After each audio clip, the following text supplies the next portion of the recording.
അമ്മേ, ആ തലവേദനയ്ക്കുള്ള ഗുളിക എവിടെ ഇരിക്കുന്നത്? ഭയങ്കര തലവേദന.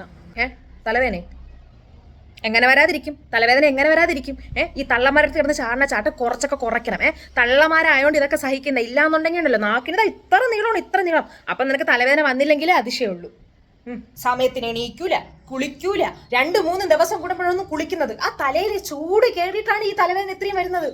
എന്റെ മോളെ, നീ ഒന്ന് കുളിച്ച് നീ ഒന്ന് ക്ഷേത്രത്തിൽ പോകും. പെമ്പിള്ളേരായ കുറച്ചൊക്കെ ഐശ്വര്യവും വേണം. വൃത്തി ഐശ്വര്യം ഉണ്ടെങ്കിൽ മാത്രമേ നമുക്ക് തലവേദനയും പോലുള്ള അസുഖങ്ങളൊക്കെ വരാതിരിക്കുള്ളൂ. എനിക്ക് എത്ര വരുന്നത് എനിക്ക് തലവേദന? ഈ വീട്ടിൽ അത്ര ജോലി ഞാനാണ് ചെയ്യണത്. അത്ര ജോലി, ഒരു കൈ സഹായം ഉണ്ടാവില്ല, ഒരു കൈ സഹായം. എന്നിട്ട് ഞാൻ ആരുടെ അടുത്ത് ഒരു പരാതി പറയാൻ വരുന്നില്ല. എനിക്ക് തലവേദനയില്ല, നടുവേദനയില്ല, അവർക്ക് എന്ന് നോക്കിയാലും ഒരു തലവേദന.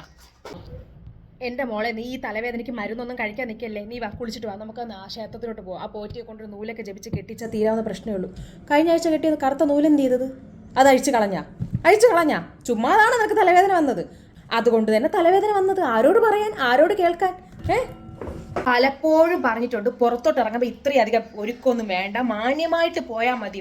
ഇന്നലെ ഒരുങ്ങിയ ഒരുക്കത്തിൽ എനിക്കറിയാം നീ ഒന്നാമത് പോകുന്നത് ആ ഷീലയുടെ വീടിന്റെ മുന്നിൽ കൂടെ. അവളുടെ ഒരു നോട്ടമുണ്ട്, ആ നോട്ടത്തിൽ ഉരുകിപ്പോ. ഇത് കണ്ണീർ കിട്ടിയത് തന്നെ. അവളുടെ നോട്ടം എനിക്കറിയാം. പണ്ട് അവൾ ഇതുപോലെ എന്നെ ഒന്ന് നോക്കിയതാണ്. ഞാൻ 2 ദിവസം എണീറ്റില്ലായിരുന്നു. ഈ കാശൊന്നേ നല്ലോണം തലയ്ക്ക് ഉഴിഞ്ഞിട്ട് ഇങ്ങത്താ. ഞാൻ ആ പോകുന്ന വഴിക്ക് ആ ക്ഷേത്രത്തിലെ പണ്ടാരത്തിലോട്ട് ഇടാം. നിനക്കേ വിശ്വാസമില്ല, ഞാൻ ചെയ്യണതെങ്കിലും ചെയ്യട്ടെ. ഞാൻ ചോദിക്കട്ടെ, നിനക്ക് എന്തിനാണ് ഇത്രയ്ക്ക് തലവേദന വരെ? എന്താണ് ഇവിടെ സംഭവിച്ചത്? എന്തെങ്കിലും കാര്യം അറിയണോ ഈ വീട്ടിൽ? എന്തെങ്കിലും കാര്യം? ഒരു കാര്യം അറിയാതെ എപ്പോൾ നോക്കിയാലും ഫോണും വെച്ചാൽ മുറിക്കകത്ത് ഒരേ കിടപ്പിയെന്നല്ല. എന്നിട്ട് നിനക്ക് തലവേദന? തള്ളമാരെടുത്ത് കുറച്ച് ബഹുമാനവും കുറച്ച് സ്നേഹവും തള്ളമാര് പറയണൊക്കെ ഒന്ന് കേൾക്കണം. ഇല്ലാത്ത ഇതുപോലെ തള്ളമാരെടുത്ത് തർക്കുത്തരം പറയണ പെൺപിള്ളേർക്ക് ഇങ്ങനെയൊക്കെ തലവേദനയൊക്കെ വന്നില്ലെങ്കിലേ അത്ഭുതമുള്ളൂ.